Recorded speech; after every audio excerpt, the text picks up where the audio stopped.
Dawn breaks over the Italian mountains on September 14, 1943. Inside a stone warehouse in Alte Villa, a single American soldier stands surrounded by empty brass casings, the acrid stench of cordite, and the bodies of 40 German soldiers. His Browning automatic rifle lies smoking on the floor, barrel glowing cherry red, bolt seized open. In his bloodied hands, a 60mm mortar round, 10 pounds of high explosive never designed to be thrown by human arms. The safety pin dangles loose. German voices echo 30 yards away, closing fast. What happens in the next 8 seconds will defy every regulation in the U.S. Army Field Manual and cement one man's name in the annals of impossible courage. The warehouse smelled of rust and old grain, stone dust and mouse droppings. Charles E. Kelly had noticed that smell when they'd first occupied the building 16 hours earlier, back when it seemed like just another supply point in just another nameless Italian village clinging to the Apennine foothills. Now the warehouse reeked of something else entirely. Burnt powder, hot metal, blood drying in the cool mountain air, and his own fierce sweat soaking through his wool uniform. Kelly crouched behind a stack of wooden supply crates, the Browning automatic rifle pressed against his shoulder, its barrel radiating heat he could feel through his gloves. His index finger rested on the trigger. Through the shattered window frame 15 feet ahead, he could see movement, gray-green uniforms flickering between the olive trees that lined the dirt road. German infantry, advancing in short rushes, using the pre-dawn darkness as cover. They'd been probing the warehouse perimeter all night, testing his fields of fire, learning his rhythm. He squeezed the trigger. The bar hammered out a 6-round burst, the recoil shoving back against his shoulder with familiar violence. Muzzle flash lit the warehouse interior in strobing yellow-white, throwing wild shadows across the stone walls. Through the acrid smoke, Kelly saw one of the gray uniforms crumple. The others dove for cover. Kelly released the trigger and ducked back behind the crates. Bullets snapped through the air where his head had been, slamming into the stone wall behind him with sharp cracks. Masonry chips stung his cheek. He counted, always counted, listening to the reports, Mauser rifles, at least 4 of them, maybe more. One MG-42 machine gun hammering away somewhere to his right, its insane 1,200 rounds per minute buzzsaw roar tearing through the morning quiet. He checked the bar's magazine. For rounds left. He had maybe 3 more 20-round magazines in his ammunition pouches, and after that, nothing.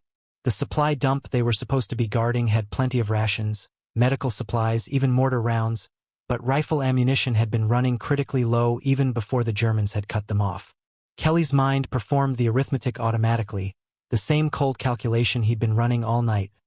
Roughly 80 rounds of .30-06 remaining between him and whatever came next. 80 rounds against, he'd lost count. 50 Germans? More? They'd been attacking in waves since midnight, and Kelly had been burning through ammunition like it was infinite, because if he didn't, they'd overrun the position and kill him along with the handful of wounded men sheltering in the warehouse's back room. The warehouse had never been meant as a defensive position. It was a supply point. 2 rooms, stone walls, a few windows, located at a crossroads in Alte Villa that had seemed strategically meaningless until the German counterattack had swept through the area like a scythe. Kelly's platoon had been scattered. Most had withdrawn to regroup with the main American line, somewhere to the south. Kelly and maybe 15 other men, several of them wounded, had ended up here cut off with German infantry filtering through the countryside around them. That had been yesterday afternoon. Since then, Kelly had done what he always did, he'd fought. The Germans outside were regrouping. Kelly could hear their voices, sharp commands in a language he didn't understand, but whose meaning was clear enough.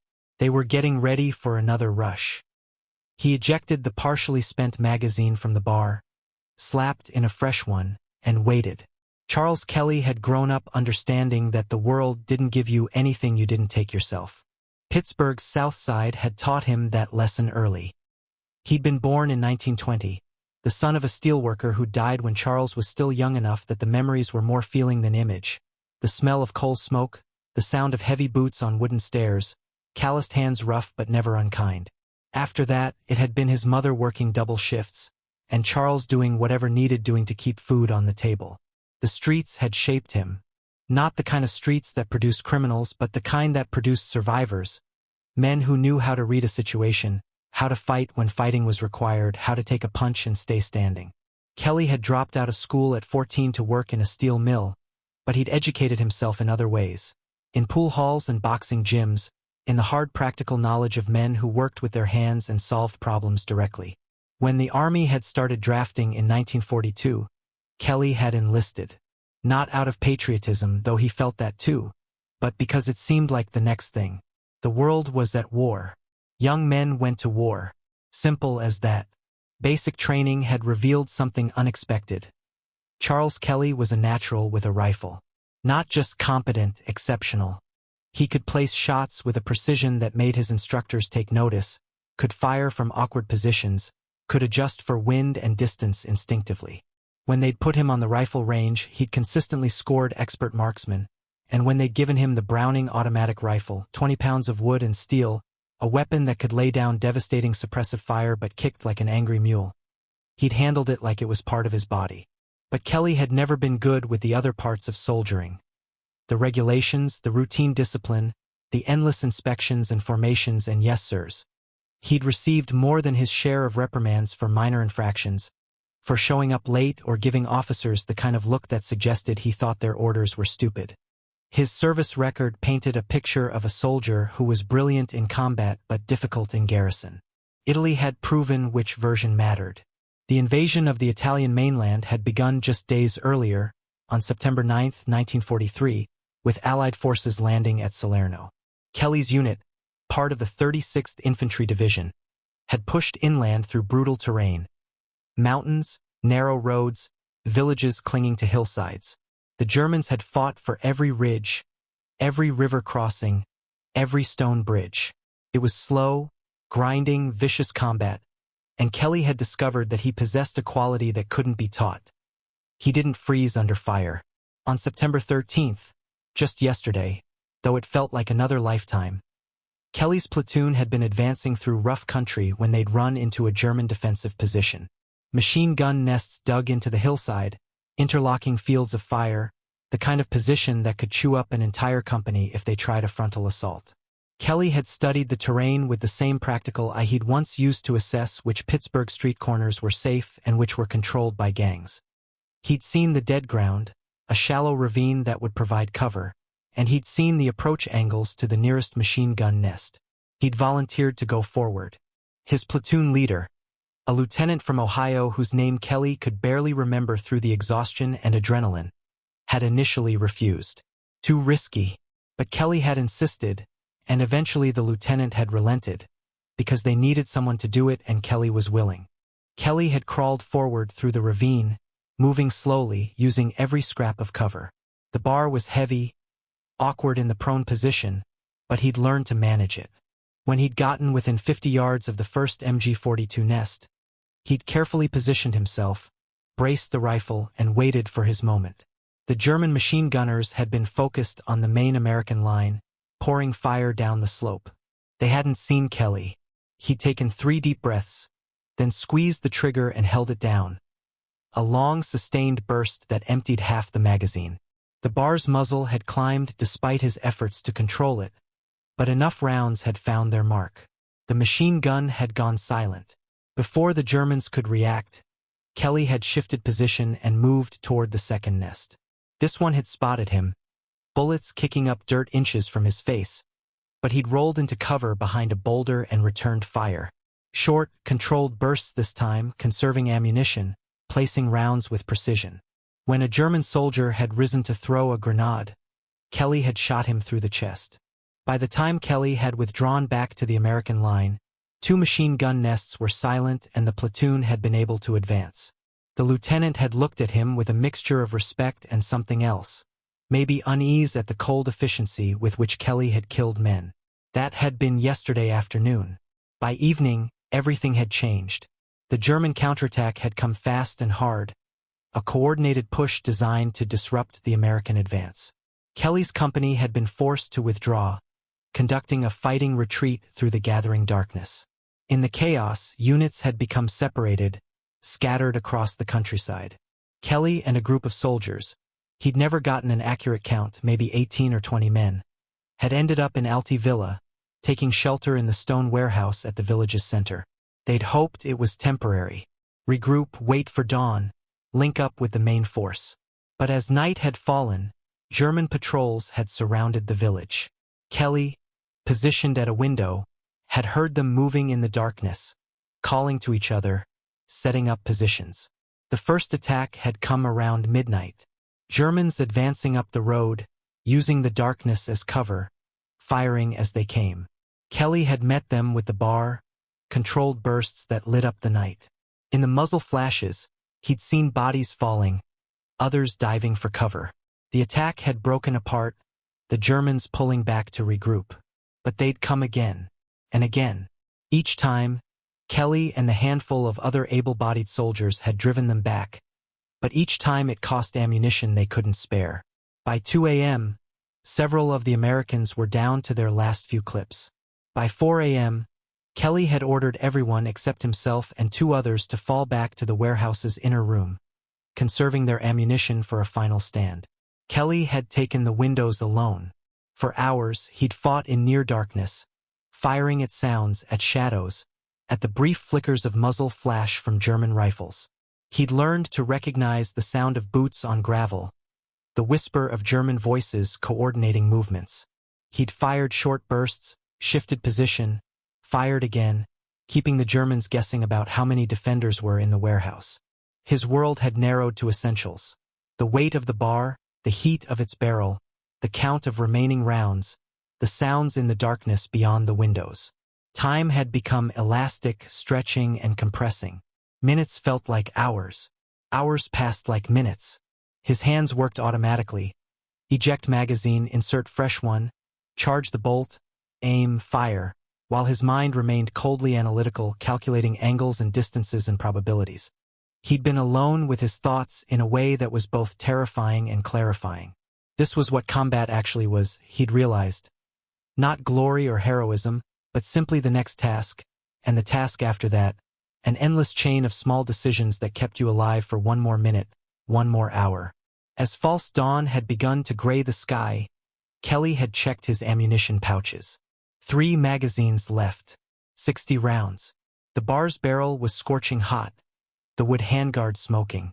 He'd fired so many rounds through it that he worried the rifling might be wearing out, though that seemed like a problem for later, if there was a later. The Germans had gone quiet, which was somehow worse than the attacks. Quiet meant they were planning something. Kelly had used the lull to relocate to a different window, changing his firing position. He'd learned in Pittsburgh that predictability got you hurt. The pre-dawn stillness had been broken by birds beginning their morning songs, incongruously peaceful. Kelly had found himself thinking about Pittsburgh, about summer mornings walking to the steel mill, about the smell of his mother's coffee. Strange what the mind offered up when death was close. Then the Germans had come again. This time they'd coordinated it better. Suppressive fire from multiple positions while assault teams moved forward in short rushes. Kelly had fired back, dropping 1 soldier, forcing others to ground, but they kept coming. He'd burned through an entire magazine in seconds, grabbed his second to last, slammed it home. They were getting too close. 40 yards. 35. Kelly could see their faces now in the growing light.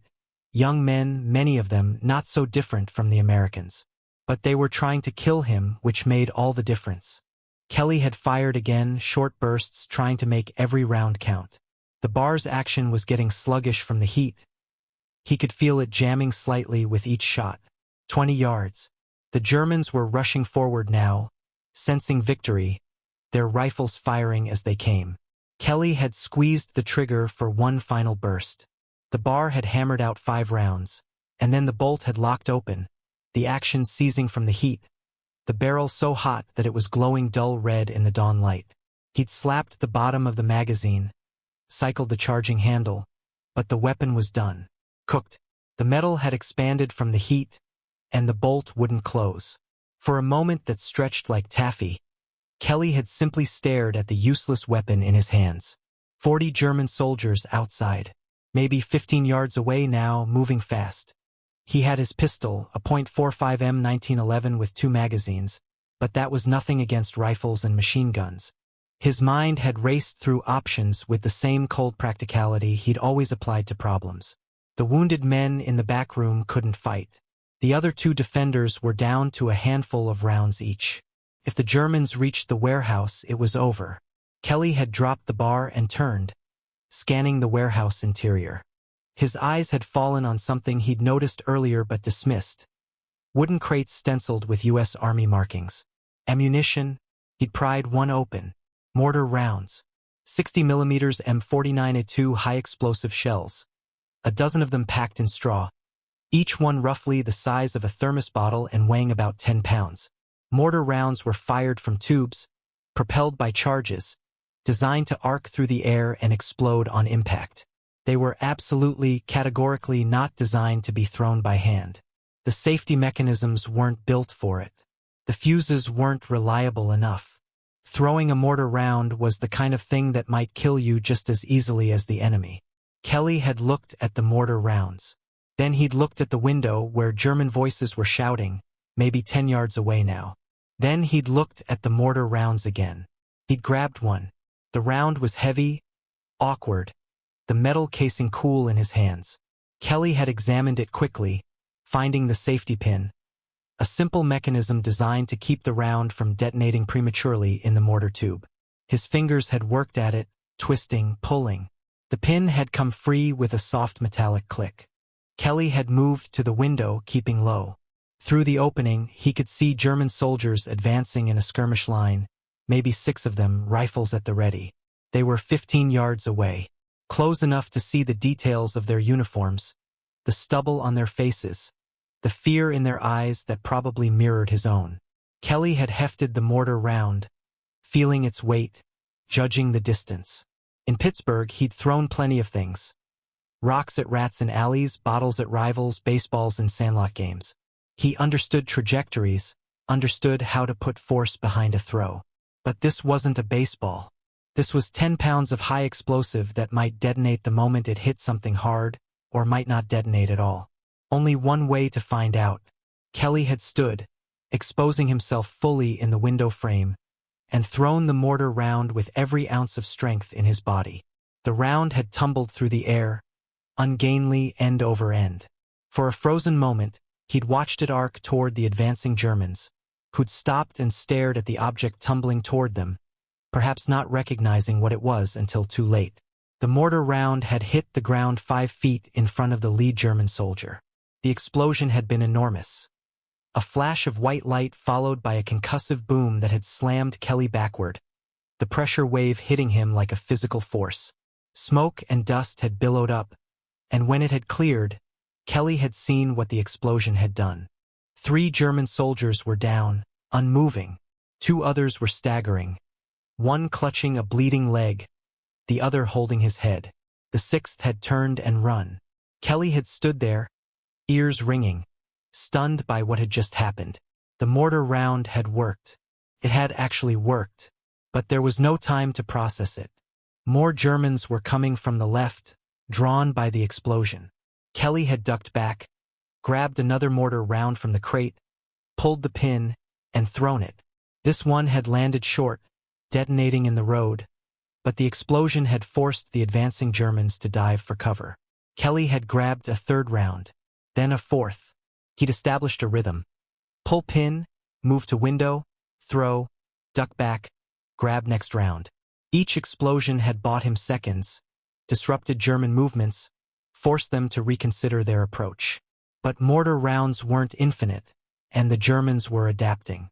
After the 5th explosion, Kelly had heard them calling to each other, repositioning, spreading out to attack from multiple angles where his improvised grenades couldn't reach them all.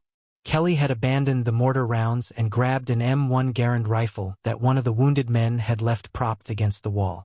8 rounds in the clip. He'd moved to a different window and started firing, single shots, carefully aimed, the rifle's action smooth and reliable after the seized bar. He'd dropped 2 Germans before they'd figured out his new position. Then he'd spotted it, leaning in a corner. A bazooka, the M1A1 stovepipe, a tube-launched anti-tank weapon that was devastating against bunkers and machine gun nests but awkward as hell to use alone. Normally it required a two-man team, one to aim and fire, one to load and watch for backblast. But Kelly had nobody else. He'd grabbed the bazooka and a canvas bag containing 3 rockets. The weapon was ungainly, 5 feet of steel tube that had to be balanced on the shoulder. Kelly had loaded a rocket into the rear of the tube, ensured the backblast area behind him was clear. The bazooka produced a jet of flame that could kill anyone standing behind it, and moved to a window with a clear line of sight to where he'd heard the MG-42 setting up. Through the bazooka's simple sight, Kelly had spotted the German machine gun team. They were emplacing the MG-42 behind a low stone wall maybe 60 yards away, preparing to lay down suppressive fire that would allow their infantry to close in. Kelly had aimed, centering the sight on the wall, and squeezed the bazooka's trigger. The rocket had launched with a whoosh and a blast of flame that had filled the warehouse with smoke and heat. The projectile had streaked across the distance and impacted directly on the stone wall. The explosion had been catastrophic, stone fragments, smoke, and the machine gun tumbling through the air. When the smoke had cleared, the German gun crew was gone. Kelly had immediately reloaded, a clumsy process alone, struggling to fit the rocket into the tube while keeping watch on the windows. He'd fired the second rocket at a cluster of Germans trying to set up a firing position in a doorway across the road. The explosion had collapsed part of the building's facade. The third rocket he'd saved, holding it in reserve because he was out of options after that. For several minutes, the Germans had gone quiet again. Kelly had used the lull to check on the men in the back room. 2 were unconscious, the others barely able to hold weapons. Then he'd returned to his position and waited, the Garand rifle in his hands, the last bazooka rocket leaning against the wall beside him. The sky was lightening now, proper dawn arriving, and Kelly could see the battlefield clearly for the first time. Bodies littered the road and the area around the warehouse. Gray uniformed figures sprawled in the positions where his fire had caught them. Bloodstains darkened the dirt. Smoke drifted from the impact sites of the mortar rounds and bazooka rockets. Kelly felt nothing looking at them. No satisfaction, no horror, no guilt. Just a dim awareness that he'd done what was necessary and would continue doing it until either the Germans stopped coming or he ran out of ammunition, and then probably for a few seconds after that, with his pistol, with a rifle used as a club, with his hands if it came to that. He'd discovered something about himself in the past 16 hours. He was very, very hard to kill, but everyone had limits. Kelly's hands were shaking now. Not from fear but from exhaustion and adrenaline overload. His water canteen was empty. His last meal had been yesterday's breakfast. Every muscle ached. His ears rang constantly from the gunfire. Dried blood crusted his hands from a shrapnel cut he didn't remember receiving. The Germans tried one more time. They'd learned caution, though, advancing in small groups, using cover, coordinating their fire. Kelly had engaged them with the Garand, making each shot count, but there were too many approaches to cover alone. A German soldier had gotten close enough to throw a grenade through a side window. Kelly had heard it clatter on the stone floor, had half a second to recognize the sound, and had thrown himself flat as the grenade detonated. The explosion had been deafening in the enclosed space, fragments whining through the air, one piece cutting a hot line across Kelly's shoulder. He'd rolled to his feet, grabbed the last bazooka rocket, and fired it through the window at the nearest group of Germans. The explosion had scattered them. And then, incredibly, he'd heard American voices. A platoon from Kelly's company had fought their way through to Alte Villa, drawn by the sounds of sustained combat. They'd arrived to find Kelly standing in the warehouse doorway, covered in stone dust and cordite residue. Rifle in hand, surrounded by spent brass casings that glittered in the morning light like brass coins scattered by a bankrupt god. The relief force had counted 40 German dead in and around the warehouse. 40. Some killed by the bar, some by rifle fire, some torn apart by the mortar rounds Kelly had thrown, some caught by the bazooka rockets. 40 enemy soldiers stopped by one man who'd refused to yield ground. Kelly had slumped against the warehouse wall as medics had attended to the wounded men inside. Someone had pressed a canteen into his hands. He'd drunk, the water tasting like the finest thing he'd ever consumed. An officer had approached, asking questions, trying to piece together what had happened. Kelly had answered in short sentences, too exhausted for elaboration. The bar had been examined. The barrel was warped from the heat. The action fused. It would never fire again. The weapon had literally been shot to destruction. In the days that followed, as Kelly's unit had continued advancing through Italy, the story of the warehouse at Alte Villa had spread. Soldiers talked. Officers filed reports. The details had been checked and verified. Kelly's platoon leader confirming his actions on September 13th. The relief force providing eyewitness accounts of the battlefield on September 14th. The physical evidence of the destroyed warehouse and the German casualties. On October 30th, 1943, Charles E. Kelly had been awarded the Medal of Honor for his actions. The citation had read like something from an adventure novel, except every word was documented fact. Volunteering to attack German machine gun positions, holding an isolated position against overwhelming odds, using mortar rounds as hand grenades, maintaining his defense for 18 hours with minimal support. The medal ceremony had been awkward for Kelly. He'd stood at attention, accepting the decoration from a general whose name he immediately forgot, while photographers captured the moment. He'd felt like a fraud, somehow, because he hadn't done anything special. He'd just done what needed doing, what any soldier might have done in his position. Survive, fight, refuse to quit. Later, Kelly had been transferred to training duties, teaching new soldiers the practical realities of combat. He'd been good at it, cutting through the textbook doctrine to explain what actually worked when someone was trying to kill you. He'd emphasized improvisation, adaptability, the importance of thinking rather than just following procedures. When a trainee had asked about the mortar rounds, Kelly had shrugged. The manual says don't do it. But the manual's not always right. You use what you have. When the war had ended and Kelly had returned to the United States, he'd settled back into civilian life with the same matter-of-fact practicality he'd brought to everything. He'd married, worked various jobs, rarely spoke about the war unless directly asked. The medal stayed in a drawer. To Kelly, it represented something both true and false. True in that the events had happened, false in that they seemed to suggest he'd been heroic when he'd simply been unwilling to die. The psychological aftermath had been harder to articulate. Kelly had found himself sometimes waking in the night, listening to sounds that weren't there, his body remembering the warehouse windows and the gray uniformed figures advancing through the dawn. He'd learned to recognize these moments for what they were, echoes, not threats, and to let them pass without giving them power. What stayed with him more than the fear was something harder to name, the memory of what he'd discovered about himself in that warehouse.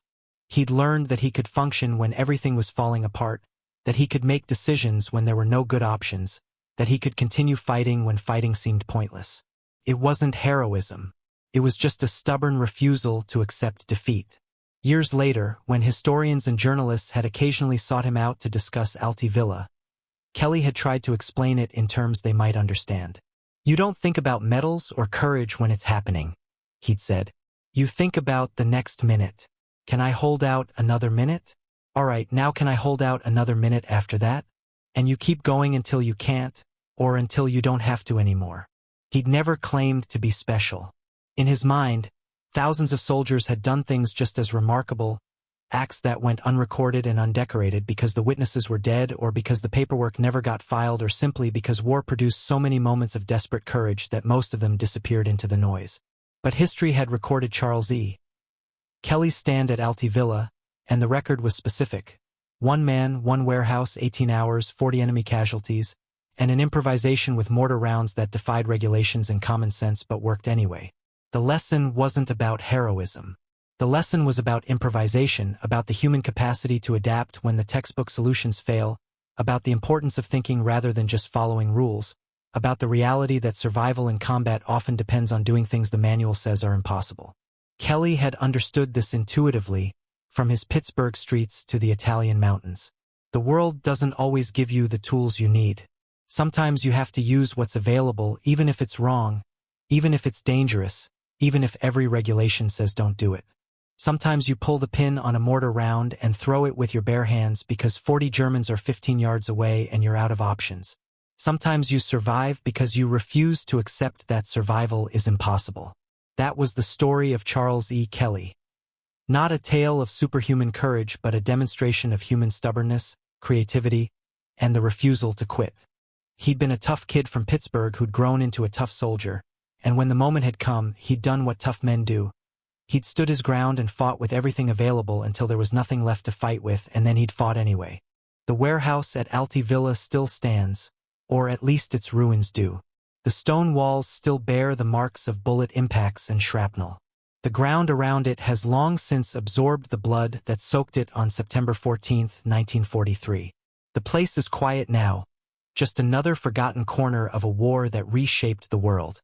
But for 18 hours, it was the most important piece of ground in Charles Kelly's universe, and he held it alone against impossible odds. Not because he was ordered to, not because he expected reward, but because holding ground was what soldiers did, and Charles Kelly was, above all else, a soldier who understood the simple arithmetic of survival. You fight until you can't, and then you fight some more. That was Alte Villa. That was Charles E. Kelly. That was war.